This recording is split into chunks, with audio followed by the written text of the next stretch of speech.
Hello, and welcome back to another episode of I Swear We Didn't Wear This Last Week, Meeple Empire. I'm JR, and this is Palmer, and in this week's episode, seeing last week we talked about the death of everybody, and today Luke, now Phasma, Snoke. now we should hypothetically know the truth of all that. We're gonna delve into All true. Palmer's most hated films Of of 2017. 2017, the top 10. Yeah. Or bottom 10, depending on Bottom 10. And then I'll answer back with my actually top 10 films that I've actually seen in cinemas in 2017. All right. So why don't we bounce off of each other, Okay. worst and then best. So Okay. why don't we start with your 10th most hated film of 2017? This might actually surprise you that it's so low on the list. Coming in at number 10, Thor Ragnarok. What Really? a steaming turd. There was just the biggest problem I had with Thor Ragnarok. I admit that I'm not a Thor fan to begin with. I didn't like the first one. I didn't really like the first one. I kind of liked it. I do like Kenneth Branagh's vision. But that being said, like, I don't care about the mythos of Thor, the Norse mythology. It's just not something I'm ever into. But this took a franchise that I didn't like, I didn't dislike. It was just kind of there, to me disliking it. And I Okay, blame that solely I- on the director. Much to my chagrin, I didn't get the opportunity to see this. I was supposed to see this with my goddaughter and her significant other, but it was a day that she had her child, and it just didn't work out. And I Like, never got at the the end of a opportunity. pregnancy, or No, it's No, alright. there's some things there. I was just saying, like, we like, weren't- we it's the day weren't- she had her child. No, she Like, that's you not know, a bad thing. baby daddy was not on daddy duty that night, so it complicated things. So I can't go into that. Coming in at my number 10 favorite films that I've seen in the cinema for 2017.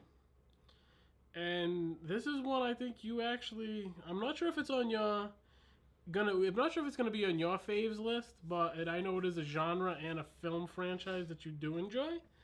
Was actually Rings. Mm. And just I'm not generally a fan of the repetition of what those films bring to the table. Okay. Yeah. However, you know, with D'Onofrio, or however you want to pronounce his last name, with his inclusion at the end, you know, as the priest,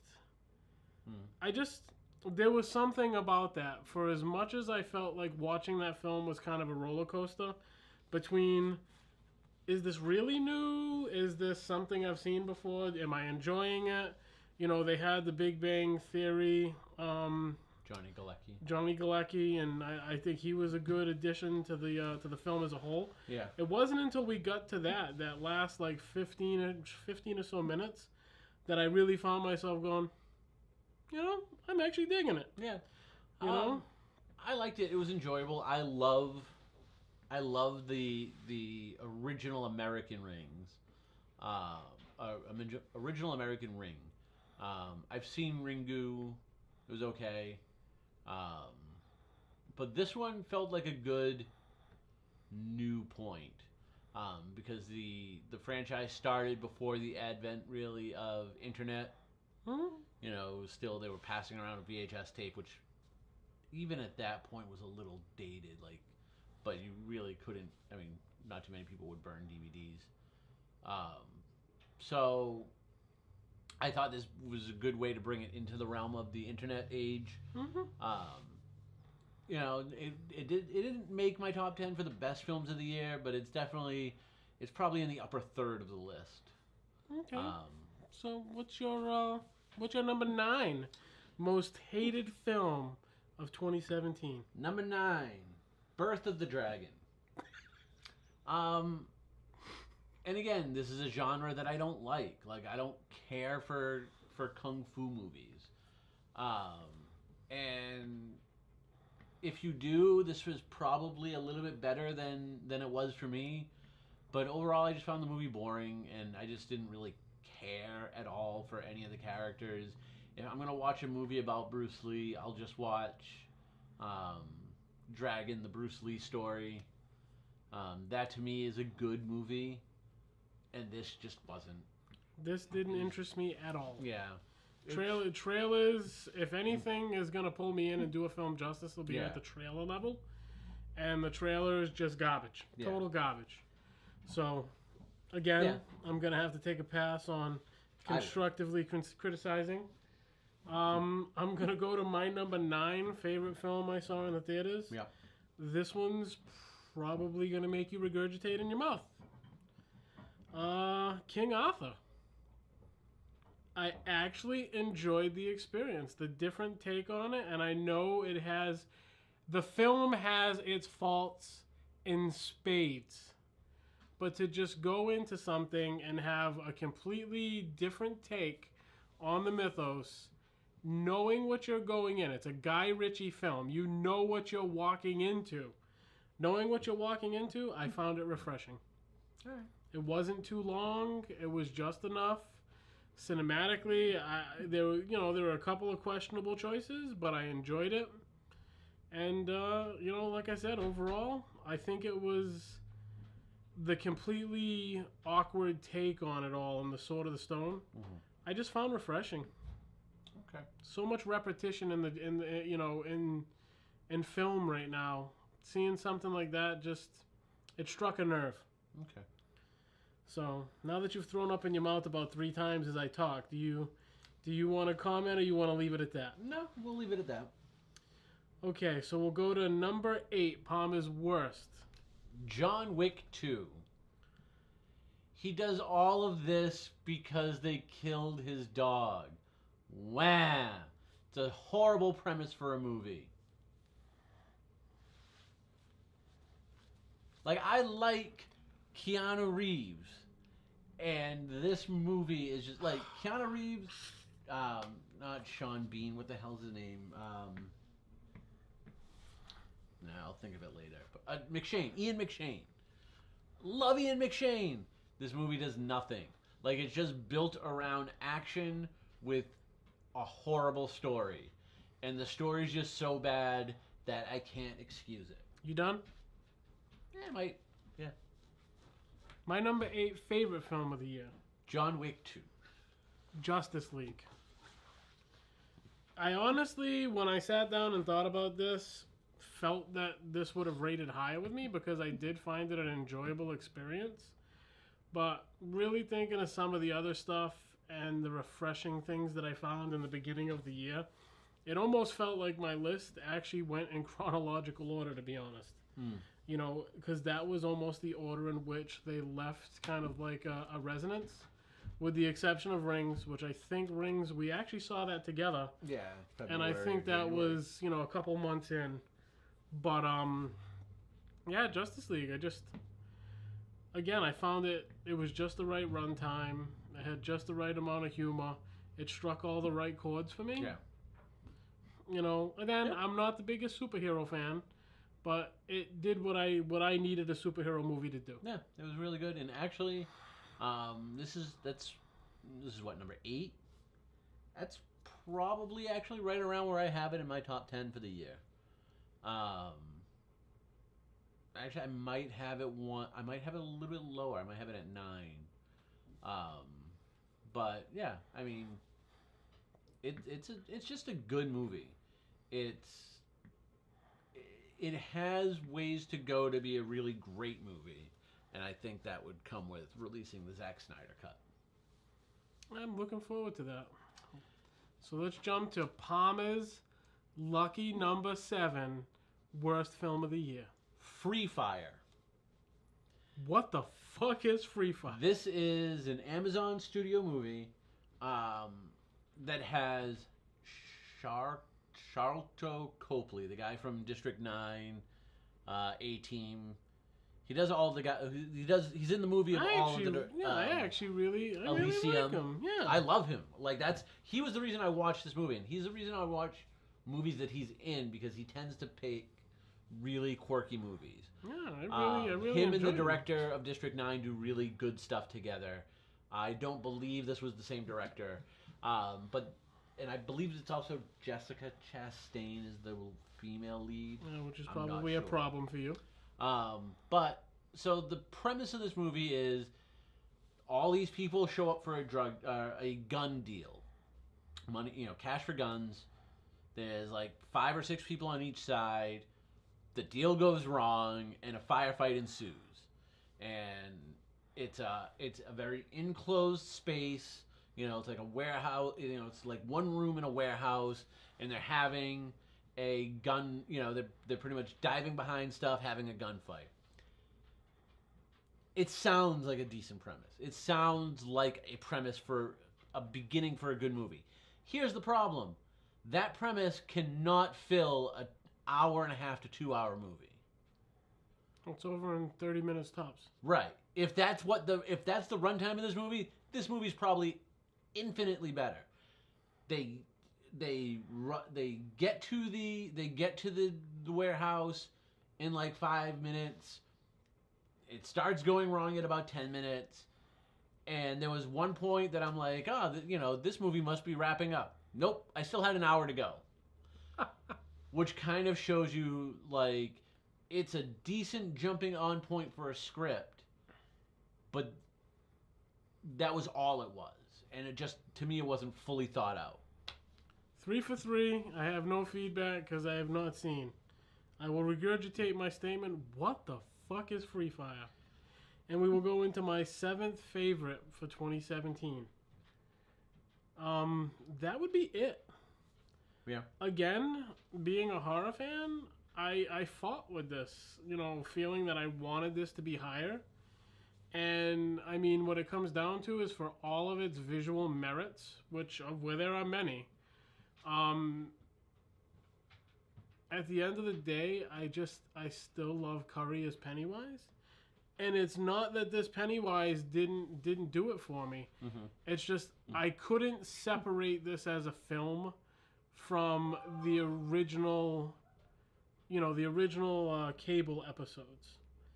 I always found myself thinking back to what I had recalled from seeing it the first time, in its original content. Yeah.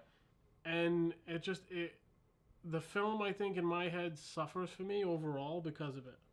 Because I couldn't stop thinking about Ritter and, freaking, again, the Curry Pennywise. Yeah. I did enjoy this movie. It didn't make my top 10. And it wasn't because of the problems that you had with it. I really enjoyed it. I just enjoyed other things more. I haven't fully seen the Curry It, but I've seen parts of it, and unless you go to that movie as a child, that movie does not hold up. Like, coming to that movie now, never watching it as a child, like, that performance to me is more comedic than anything. Well, no, and like I said, it's strictly nostalgia. It's strictly the nostalgia and the memory of what it meant to me. So, moving on, your 6th most hated film for 2017? The Dinner. This is a movie with Richard Gere. Where the fuck do you find these movies? This one was Netflix. Yeah, Netflix. This has Richard Gere and 3 other pseudo-famous people. And I'm gonna look this up in a second because the guy, the other actor opposite Richard Gere, I don't think I've ever really liked, and in this film I really don't like. He's just a complete dick. But it's about 2 brothers who go with their wives to a dinner, and Steve Coogan, yeah, not good. Richard Gere plays a guy running for office, and they have a dinner at this upscale restaurant where Steve Coogan just acts like an ass because that's what he does, to discuss their children. Because their children killed a homeless person. And Richard Gere is going to drop out of his race after the end of the night. And he's going to hire lawyers to defend his kid. He knows his kid is guilty, and he doesn't...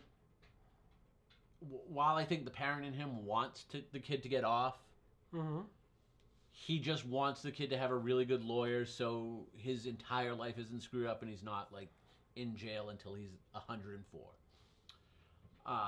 Richard Gere, I think, is taking the correct tack. You want to help out your child, and I understand that. But the kid killed a person. They need to go to jail. Steve Coogan doesn't. And, like, that is the start of the downfall of this movie.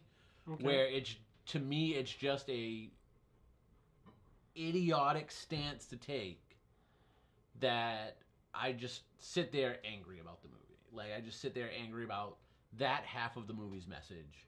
And granted, I'm not in that situation. I've never been in that situation. Hope I'm never in that situation. But it's one of those, like, it seems to be an easy morale test. But. So we don't make you crankier or angrier than you already are as a normal human being? Yeah. We're going to get into my 6th, and I'm going to call my first mulligan. This is a combo. Okay, this is one I saw in the cinema, and a 2017 release that I saw in my home cinema, because that was the only way you could get it, which you've already called a couple mulligans. It's a toss-up between Death Note and The Saw. I really... The Saw? Yeah, the new Saw film. Jigsaw? Jigsaw, there you go. The Saw, Jigsaw. You know what I meant. You know what I meant, people. Come on. How did you already see that at home? Huh? How did you already see that at home? No, Death Note. Oh, Death Note, yeah. No, Death Note, I really, again, and I'm familiar with the core material, not as much as an anime fan would be. I never saw the live action, Japanese films, so it was kind of, it is what it was. Willem Dafoe, I thought was an awesome, he did an awesome job, and I mean, like I said, your favorite character in the film was the chick. Yeah. She was an asshole, and you really dug that. But I really enjoyed it. It wasn't something I was expecting. I didn't see it coming until it was already there, and I really enjoyed it. And it was a good movie. And the sense of Jigsaw, I like how Jigsaw took a franchise that had been on the shelf for as many years as it was, and found a way to actually make you enjoy watching it. Yeah. So it's, again, going with the whole cinema theme, I really wanted to just put the Jigsaw here, but Death Note was a more dominant, so I had to give Death Note some credit here. Yeah. So it's kind of a combo between Death Note and the Jigsaw. I think I like Death Note a little bit more than Jigsaw. I did like them both. They're definitely on the upper half of the list. They're not in the gray area of, well, this wasn't bad, but this wasn't good. I didn't like it, but I didn't hate it. They're definitely in the solid like categories. Willem Dafoe was really good. That chick was awesome. Jigsaw, you're right. I've liked every Saw since Saw 1. So, I mean, it didn't do anything brand new, but it does what Saw is supposed to do, and it did it well. So we're going to go, and now we're going to we're getting into the upper echelon here. Yep, number 5. So, number 5. Palmer, what did you hate the 5th most? Let's see. Number 5, Logan Lucky. Christmas gift number 2 for Palmer. This movie was like 37 hours long and not interesting at all.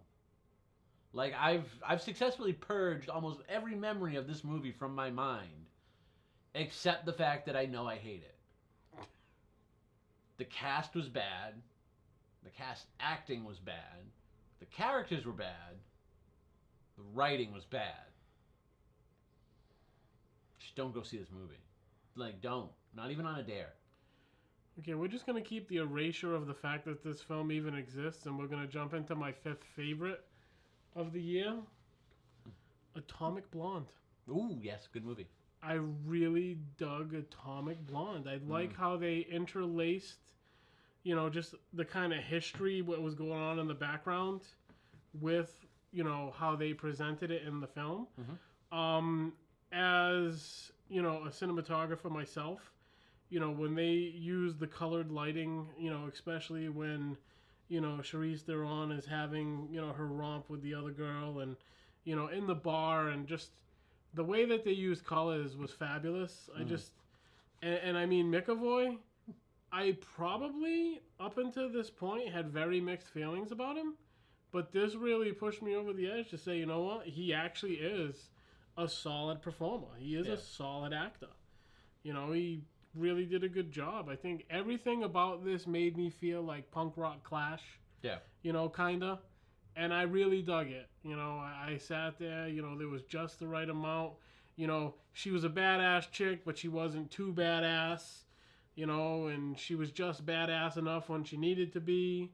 And then to see everything unfold the way it is, and then you finally realize everything at the end. I think you saw it coming a lot earlier than I did. Yeah. But, I mean, it was an all-around 100% enjoyable experience. Yeah, it was a good summer movie. You know, you go in, you don't have to think about it too much, and just enjoy the ride. It was good. It was one of the better films of the summer. Yeah. So, Palm is number 4. All right. Number 4. If you want bad acting, this movie has it. If you want bad writing, this movie has it. If you want, why in the hell would you hire that director for this movie has it. I am, of course, talking about King Arthur.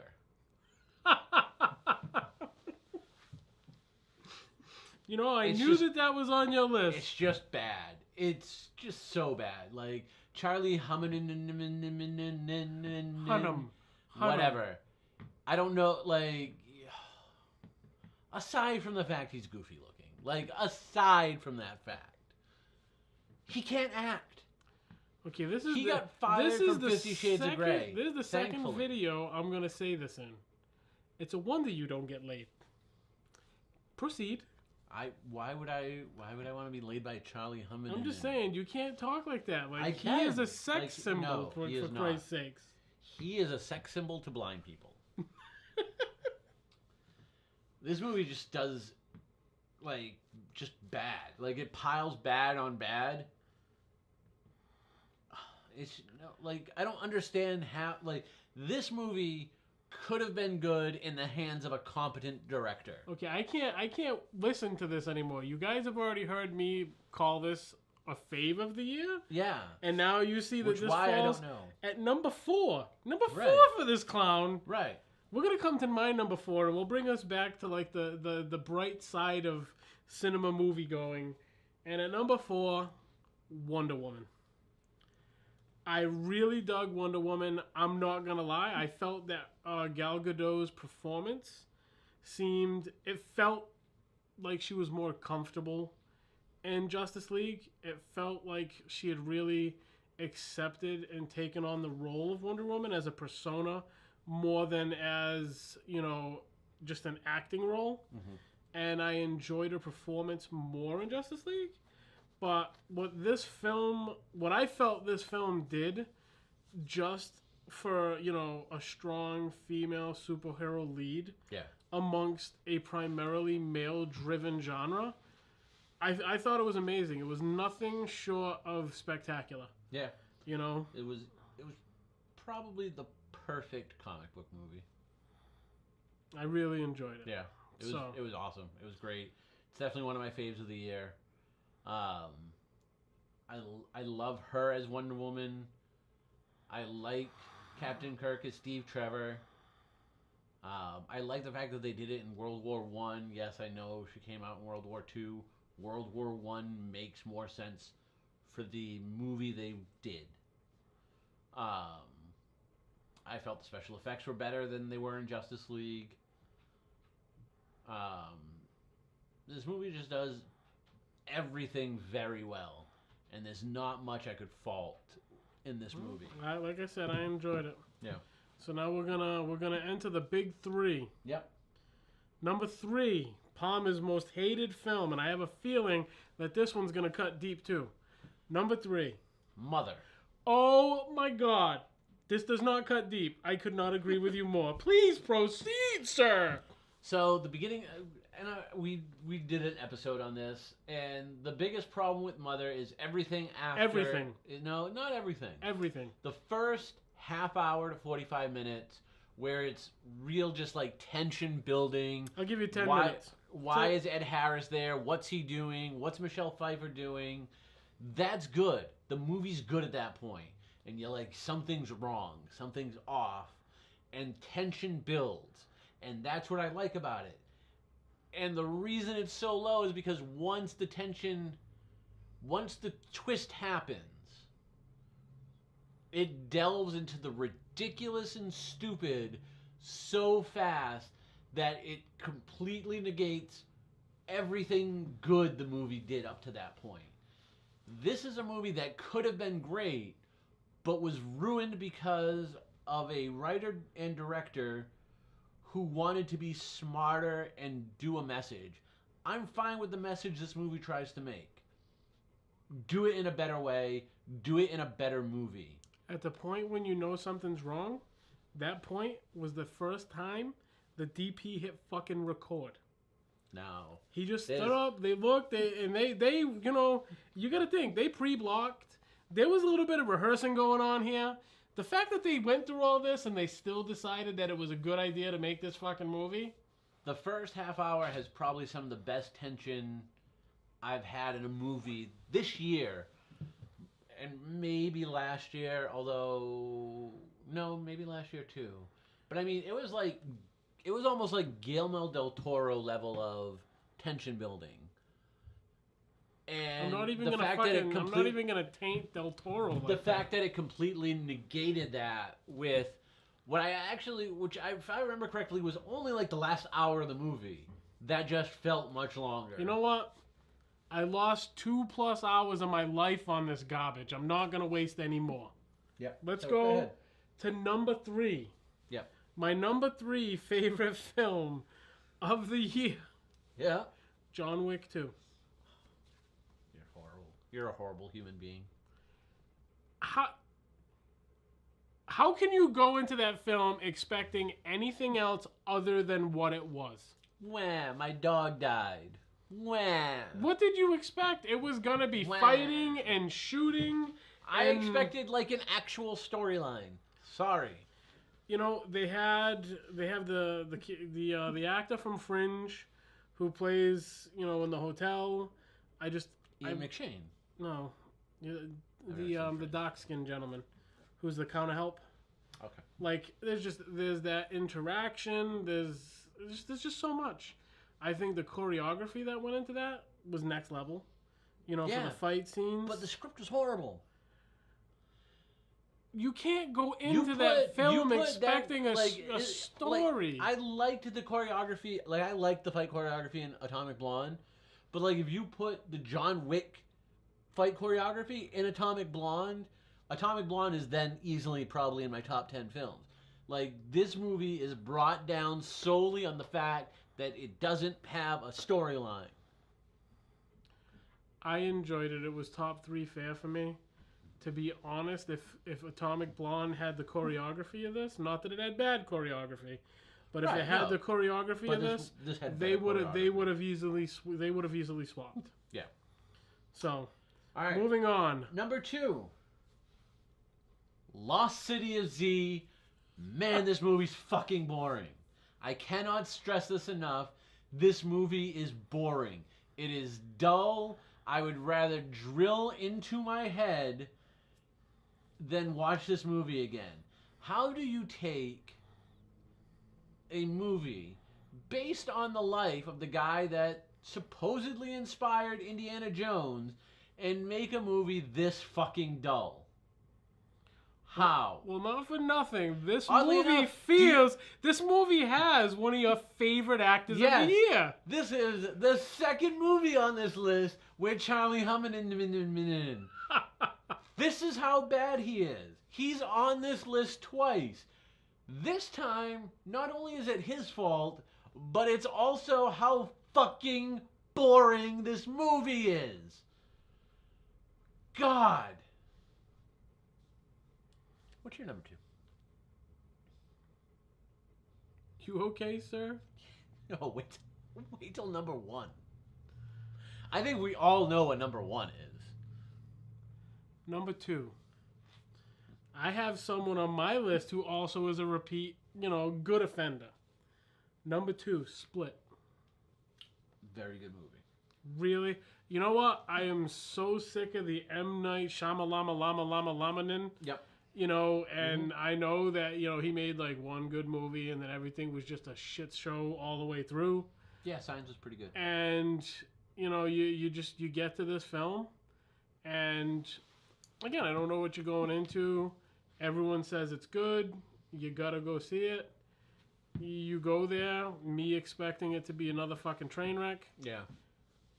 I mean, granted, I will say this. Any other actor other than McAvoy, I don't know that this would have been half the film it was. I think M.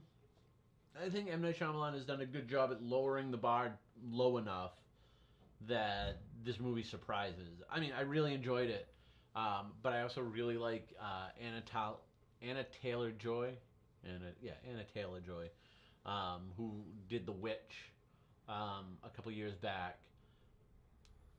To me, she's a really great actress, and I can't wait to see what she does more. Like, this is the second movie she's in that is easily one of the better films of the year. This just misses my top 10 for best films of the year. McAvoy does really good. It's a very strong movie, and it's very well acted because the script is good, but under the wrong circumstances, this movie becomes a train wreck.